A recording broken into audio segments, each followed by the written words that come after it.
threat to a cohesive and sustainable world was security. You also warned of the consequences of accepting the new normality when at the same time parts of your country had already been under partial occupation for 6 years. Mr. President, the brutal aggression on the 24th of February 2022 reminded us that we cannot have global prosperity without peace and security. Nearly 2 years since the war, Ukraine still stands. Its people stand and fight on a daily basis to protect the interdependence of their homeland. Thanks to your leadership, Mr. President, as well as the determination of every Ukrainian citizen, your country has remained incredibly resilient in response to the war. We are deeply grateful to you and the Ukrainian people for defending the values which are at the core of the international system and at the heart of liberal democracy. In 2022, Ukraine was granted EU candidate status, and just last month, formal accession negotiations began. There is no question that Ukraine remains firmly on the path of European integration as a result of you and your government's policies. We are eager to hear from you on what lies ahead for Ukraine in this critical time for your country, not only for your country, for Europe and for the world. Mr. President, the floor is yours.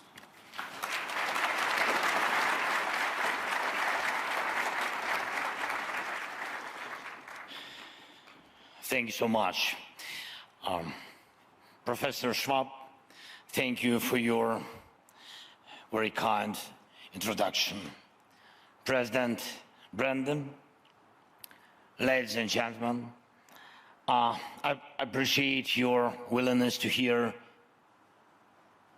answers to truly important questions. When will the war end? Is the third world war possible? Is it time to negotiate with Putin?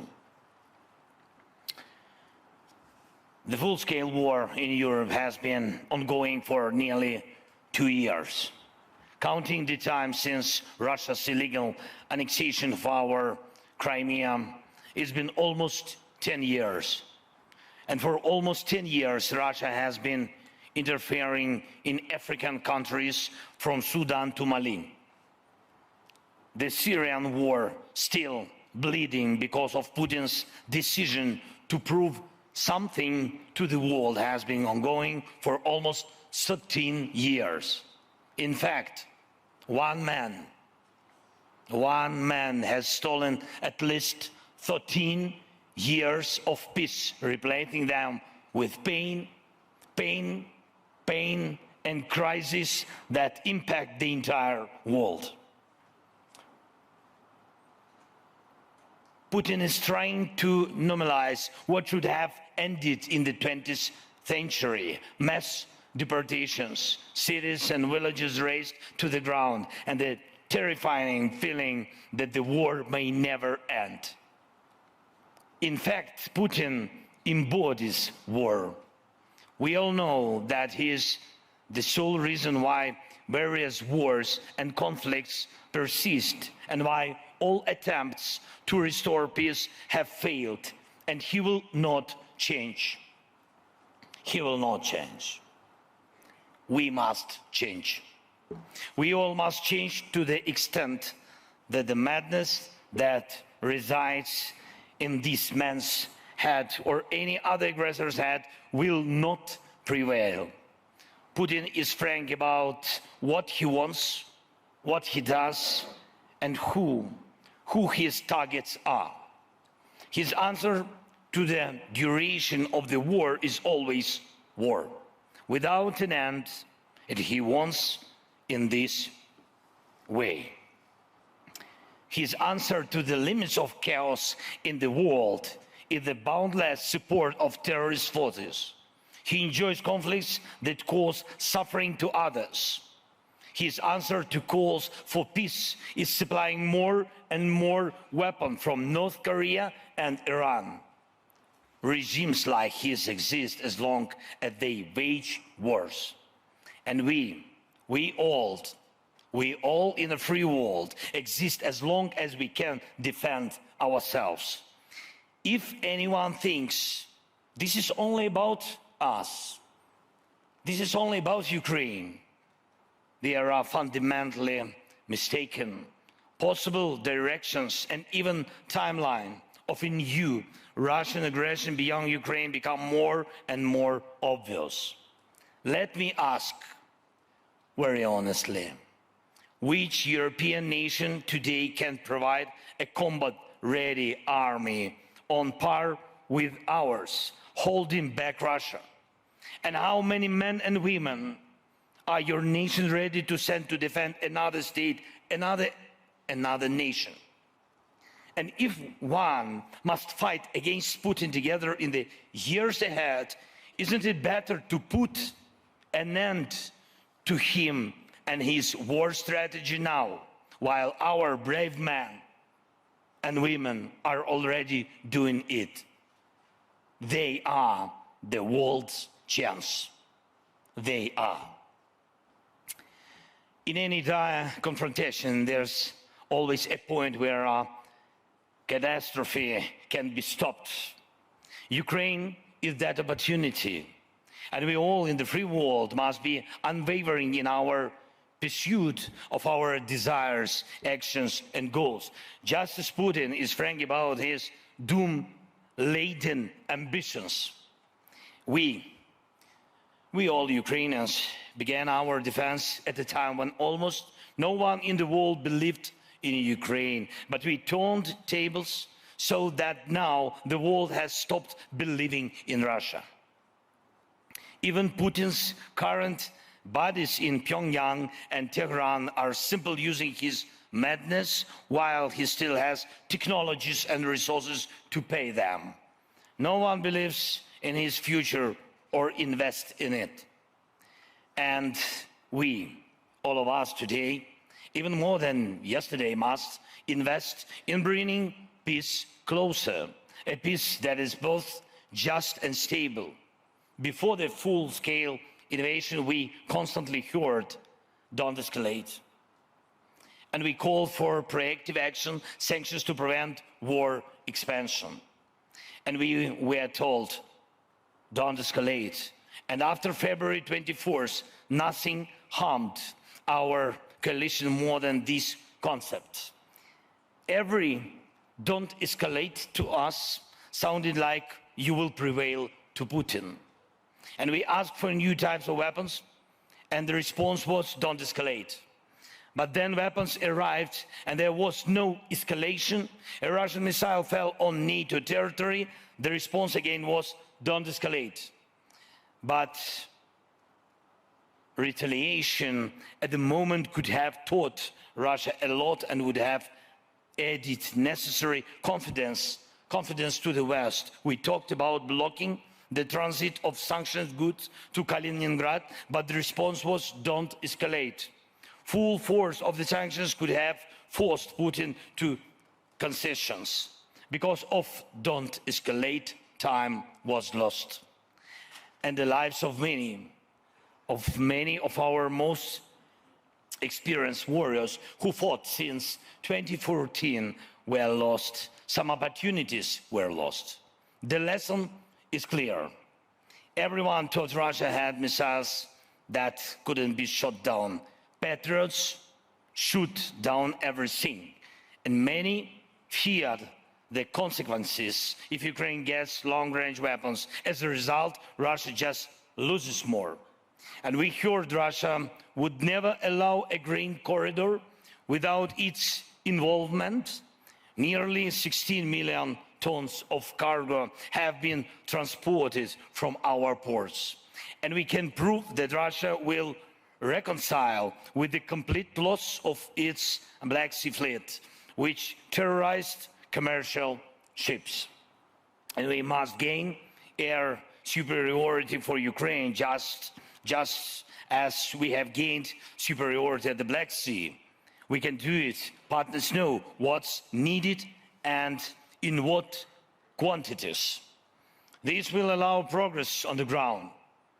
Just 2 days ago, ladies and gentlemen, just 2 days ago, we proved Ukraine can even hit very valuable Russian military aircraft, which no one had shot down before. Many sanction steps were delayed for months, even years, because they have faced storms of threats from Moscow. But none of those threats came true. Each storm turned out to be their bluff. And how can one be satisfied with the sanctions against Russia or export controls if they don't even block its missile production? In every Russian missile, there are critical components from Western countries, dozens of components in every missile. And it's true, it's fact. And of course, I'm grateful for each package of sanctions. Thanks, partners, thank you. But bringing peace closer will be a reward for all those who care to ensure that sanctions work 100%. And by the way, it's a clear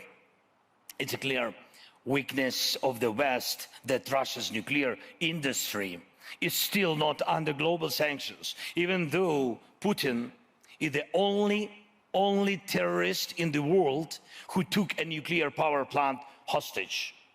It must be a strong decision this year when frozen Russian assets, soaring and oligarchic, will be directed towards defense against the Russian war and for reconstruction of Ukraine. Putin loves money above all. The more billions he and his oligarchs, friends and accomplices lose, the more likely he will regret starting this war. Putin must regret. We need him to lose. We need to finally dispel the notion that global unity is weaker than one man's hatred. And we can do it. Ladies and gentlemen, this year must be decisive. Can freezing the war in Ukraine be its end? I don't want to settle for the truism that any frozen conflict will eventually reignite. And I remind you that after 2014, there were attempts to freeze the war in Donbass. There were very influential guarantors of those processes than Chancellor of Germany and the presidents of France. But Putin is a predator who is not satisfied with the frozen products. And we have to defend ourselves, our children, our houses, our lives. And we have to do it, and we can beat him on the ground. We have proved it, and at sea and in the skies. And we ramp up production of weapons. We achieved economic growth in Ukraine. Our GDP is moving up despite the war, plus more than 5% last year. And we got the decision on EU accession negotiations, and we are normalizing the idea that the aggressions can be defeated, even Putin's aggressions, which have been ongoing for 10 years and more. And now we can say, don't escalate, to all who doubt, to all who want to reduce support. And in this warning, we will be absolutely correct, because every reduction in pressure on the aggressor adds years to the war, but every investment in the confidence of the defender shortens the war. We must make it possible to answer the most important question. The war will end with a just and stable peace. And I want you to be the part of this peace, starting from right now, to bring the peace closer. And we need you in Ukraine to build, to reconstruct, to restore our lives. Each of you can be even more successful with Ukraine. And these days, right here in such beautiful country, in Switzerland, we have made a key political contribution to the possibility of ending the war. There was the most representative meeting of national security advisors regarding the implementation of the peace formula. More than 80 countries and international institutions were represented. Yesterday, I had very productive negotiation with the President of Switzerland and discussing the possibility of holding a summit at the leaders level in Switzerland. The first summit, the Global Peace Summit. Today, our teams have already begun work on organization such a summit, not the World War III, but the Global Peace Summit. And I invite every leader and country that respects peace and international law to join us. Together we can answer any crucial questions, and it will be the best answers. Peace must be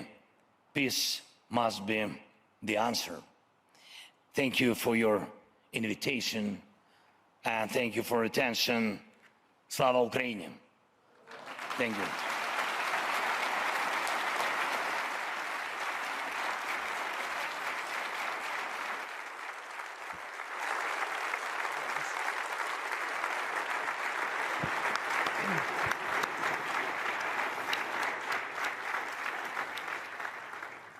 Mr. President, I think you can feel the warmth from the audience. I've never seen this room so full. And thank you for your historical speech here in Davos. I think we all know when we are witnessing history, and with President Zelenskyy, he's one of the historical figures of our time. To stand against Russia as one of the largest military powers in the world, like you and your people have done, is, of course, truly historic. But we will also have to turn to the next chapters, and you also mentioned that Ukraine's economy is still growing with more than 5%. You also mentioned that Russia has seen a lot of losses, more than 300,000 soldiers, more than half of their tanks, and also their Black Fleet fleets. I was just wondering, listening to you, how long will the Russian people let Putin continue with this?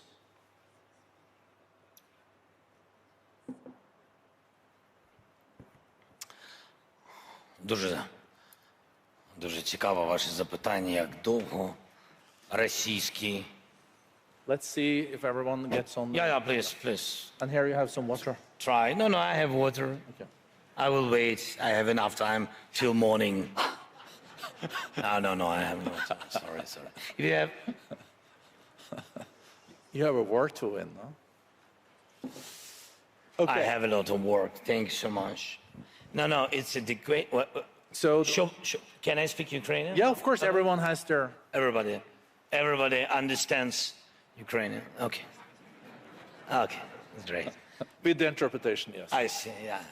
What we will speak about serious topics, but sometimes we need pauses for jokes. Gallows humor. No, you know what is funny?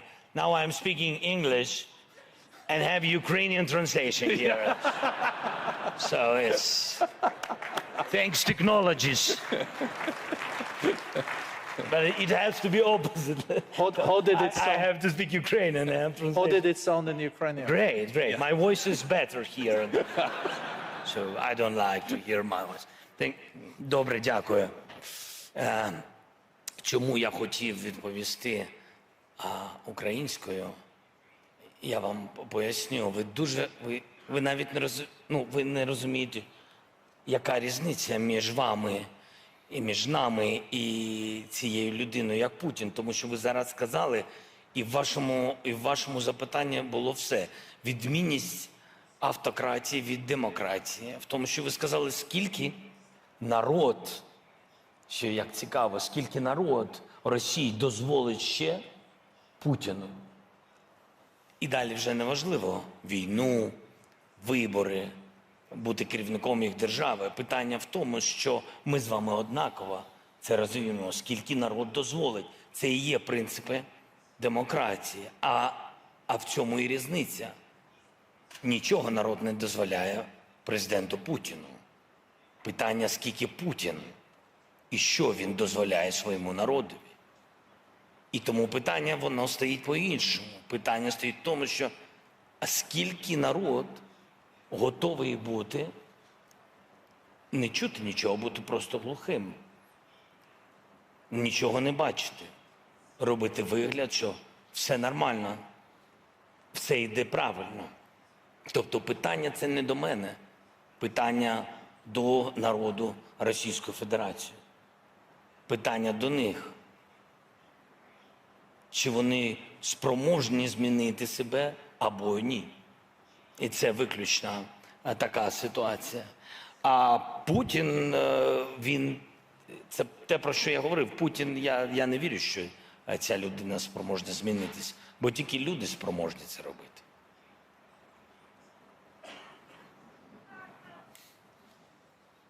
Very interesting. I'll try another question then. We know that. Try. Yeah, try. I'm realistic. We know that the EU and the US has now been holding back for a week or two the latest support to Ukraine.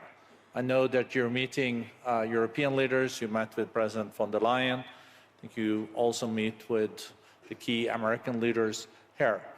Are you concerned that this is taking a lot of time, or is this just a question of weeks before it is resolved?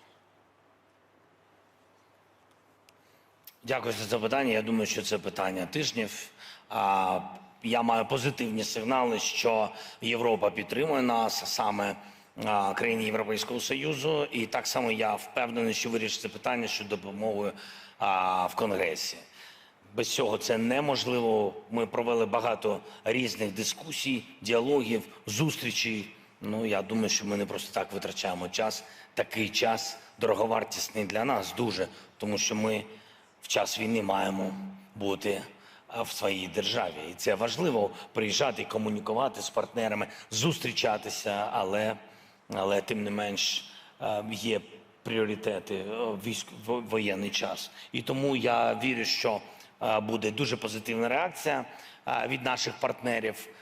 Ми не даємо Росії окупувати нас, ми стоїмо міцно, дякуючи нашим воїнам. Що стосується реформ, весь цей лист реформ, наші обіцянки, пропозиції Європейського Союзу та Міжнародного валютного фонду, Україна виконує швидше, ніж до війни, тому що ми згрупувались, тому що Україна в час війни показала, що може бути міцною і реформувати державу.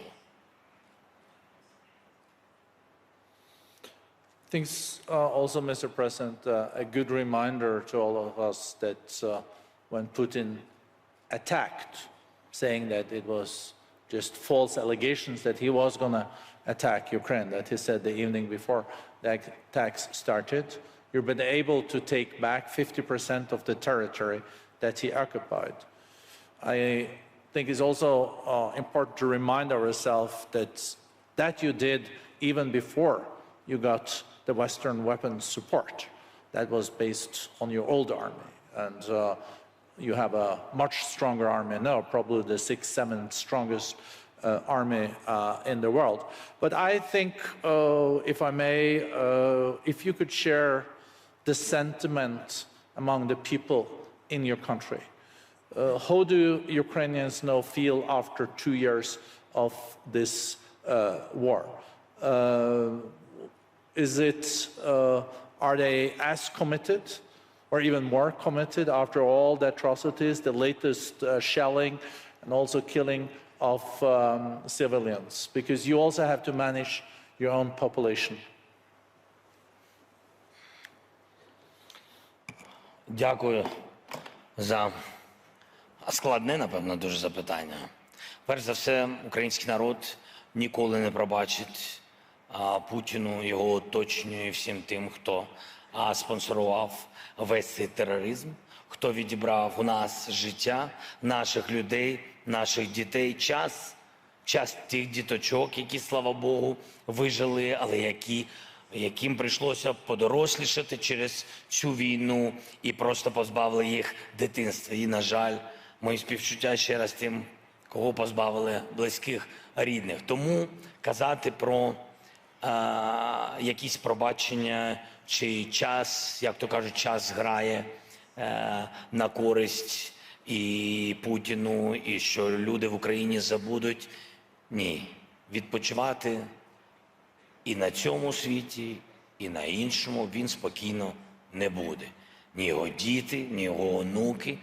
Так, ми не терористи, і тому це будуть кримінальні, судові процеси, і обов'язково буде відповідальність. Відповідальність має бути, бо після цього терору прийдуть інші повторення автократії, агресії. Значить, так можна, якщо немає ніяких наслідків. Тому ніхто нічого нікому з вбивць не пробачить. Це перше. Але не це підтримує моральний дух українців. Не помста. Не можна порівнювати помсту і справедливість. Я зараз говорив про справедливість, не про помсту. А справедливість має бути в вироках. У вироках і в конкретних людях, яким вироки, в конкретних роках і в конкретних місцях, де вони повинні провести довгу, дуже вірю в справедливість, довгу багаторічну відпустку. Питання саме справедливості. Моральний дух тримає бажання українців бути свободними. І за свободу, і за права людей, і за свій вибір, як ти хочеш жити, кого ти хочеш обирати, кого ти хочеш любити, де ти хочеш відпочивати. Ось за цей вибір, саме за свободу, і бореться український народ.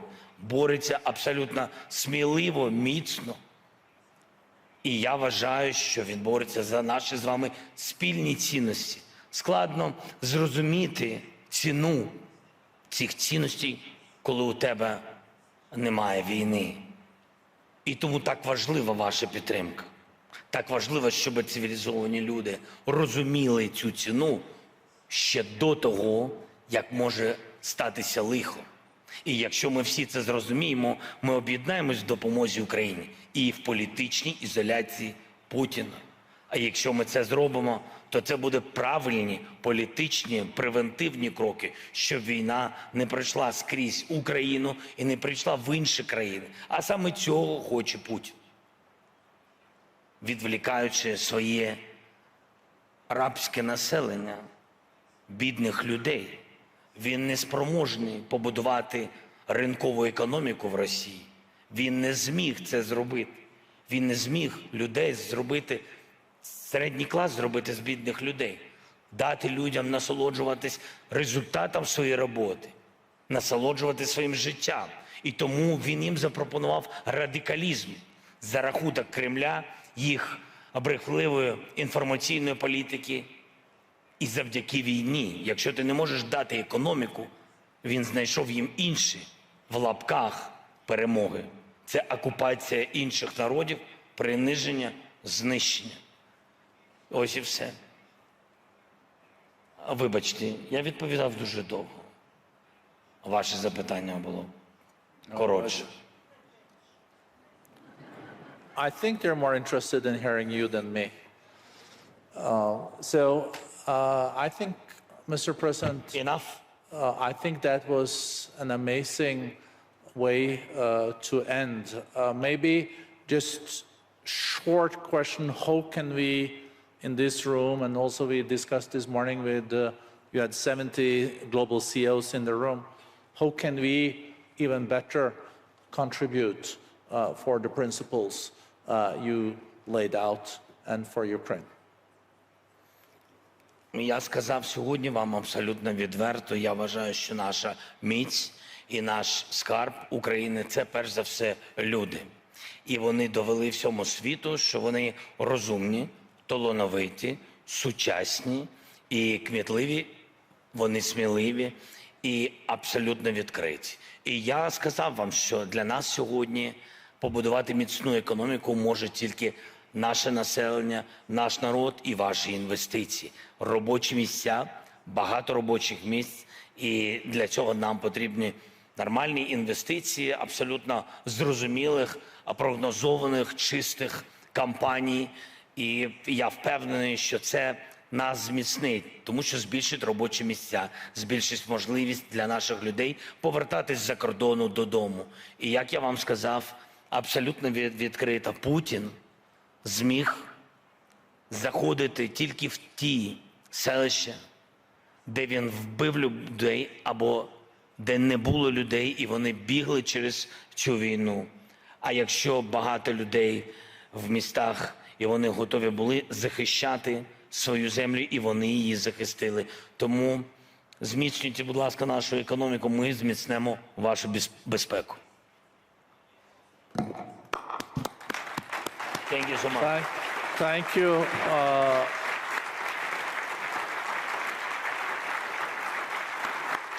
Thank you very much. Thank you, Mr. President.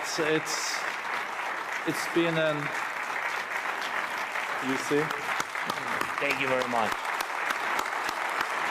Thank you so much. Thank you very much.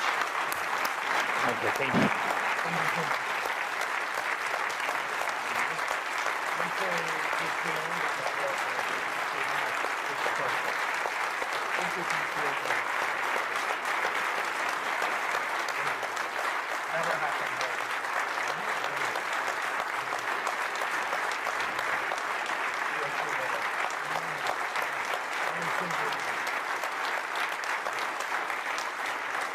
Thank you so much.